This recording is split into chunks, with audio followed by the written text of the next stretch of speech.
সবাই তৈরি, বাংলা বাঁচাতে হবে, পশ্চিমবঙ্গকে বাংলাদেশ হতে। কুরবানিতে আপনাদেরকে আগেও বলা হয়েছে, আবার নতুন করে বলা হচ্ছে যে কোন রকম গরু কুরবানি দেওয়া যাবে না। ইতিহাসের অন্যতম কঠিন সময় পার করছেন ভারতের পশ্চিমবঙ্গের মুসলমানরা।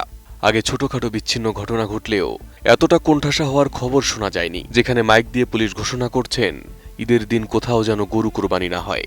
গরু কুরবানি দেওয়া যাবে না, আপনারা কোন রকমে গরু কুরবানি করবেন না, এবং কেউ লুকোচুরি করে করবেন বা কিছু করবেন তাতে কিন্তু আপনারা বুঝবেন যে কোনো অ্যাঙ্গেল থেকে খবর গেলে পুলিশ সেখানে পৌঁছে যাবে, ড্রোন থাকবে, ক্যামেরা থাকবে। দীর্ঘ ১.৫ দশকের তৃণমূল শাসনের অবসান ঘটিয়ে রাজ্যে প্রথমবার ক্ষমতায় এসেছে বিজেপি। নতুন মুখ্যমন্ত্রী হিসেবে শুভেন্দু অধিকারী দায়িত্ব নেওয়ার পর থেকেই একের পর এক প্রশাসনিক সিদ্ধান্ত নেওয়া শুরু করেন।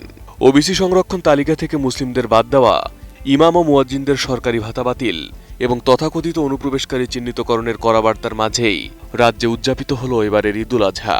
তবে সব মিলিয়ে পশ্চিমবঙ্গের মুসলিম সম্প্রদায়ের ইতিহাসে এবারের ঈদটি সম্ভবত সবচেয়ে নিরানন্দ, আতঙ্কিত এবং বিষণ্ণ একটি উৎসব হিসেবেই কেটেছে। চিরাচরিতভাবে ঈদের যে আনন্দ ও উৎসবের আমেজ রাজ্যে দেখা যেত, এবার তার জায়গা নিয়েছিল এক ধরনের অদৃশ্য মনস্তাত্ত্বিক চাপ।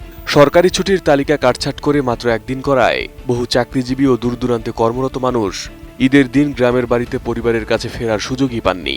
ঈদের পরের দিনে অফিস আদালত ও কর্মস্থল খোলা থাকায় উৎসবের পরিধি কেবল কয়েক ঘন্টার ফ্রেমে বন্দী হয়ে পড়ে। বহু মানুষের মুখে ছিল উৎসবের আনন্দ মাটি হওয়ার চাপা ক্ষোভ। কোয়ালিটি সম্পন্ন আন্তর্জাতিক মানের steel bar CSRM, committed for better steel. সবচেয়ে বড় আঘাতটি এসেছে কোরবানির পশুর হাটে। West Bengal animal slaughter control act কড়াকড়িভাবে কার্যকর করায় এবং ১৪ বছরের কম বয়সী পশুর উপর নিষেধাজ্ঞা ও বয়স সার্টিফিকেটের আইনি জটিলতার কারণে ক্রেতা বিক্রেতা উভয়ই চরম আতঙ্কে ছিলেন।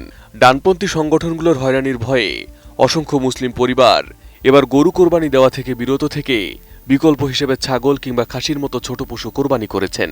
এদিকে গরু বেচতে না পেরে গ্রামীণ অর্থনীতিতে বড় ধরনের ধস নেমেছে। বিজেপি সরকার যেভাবে দমন পীড়ন করছে প্রশাসনকে কাজে লাগিয়ে, এতে ক্ষতিগ্রস্ত সেটা শুধু মুসলমানরা হচ্ছে না, মুসলমানদের অল্টারনেটিভ আছে। খাসি, ছাগল তারা কুরবানি করলে, তাদের কুরবানি জবাহ করলে কুরবানিটা তাদের হয়ে যাবে। পশ্চিমবঙ্গের পশুপালন ও খামার ব্যবসার সাথে যুক্ত হওয়া ৭০% প্রান্তিক ব্যবসায়ী হিন্দু সম্প্রদায়ের। এর ফলে মুসলমানদের কোণঠাসা করার এই নীতি প্রকান্তরে হিন্দু খামারিদের মাথাতে আকাশ ভেঙে ফেলেছে। কারণ গরু মহিষে নিষেধাজ্ঞা আরোপ করায় মুসলমানরা বিকল্প পশু কোরবানি করেছেন। এর ফলে হাজার হাজার পশু অবিকৃত থেকে যাওয়ায় কোটি কোটি টাকার লোকসানের মুখে পড়েছেন খামারিরা। আমার ৫ লাখ টাকা লোন নেওয়া, সব মহিলারা এসছে আমার বাড়িতে, এসে বলছে লোন শোধ করো। আমি কি করে করব? চলো আমার বাড়িতে কি অবস্থা, আমি কি করব আমি ভেবে পাচ্ছি না। ধর্মীয় ঐতিহ্যের ক্ষেত্রেও এবার বড় ধাক্কা লেগেছে। কলকাতার ঐতিহাসিক রেড রোডে প্রতি বছর লাখো মানুষের উপস্থিতিতে যে নান্দনিক ঐতিহাসিক ঈদের জামাত অনুষ্ঠিত হতো, ট্রাফিক ও পাবলিক অর্ডারের অজুহাতে নতুন সরকার তা এবার সম্পূর্ণ বন্ধ করে দেয়।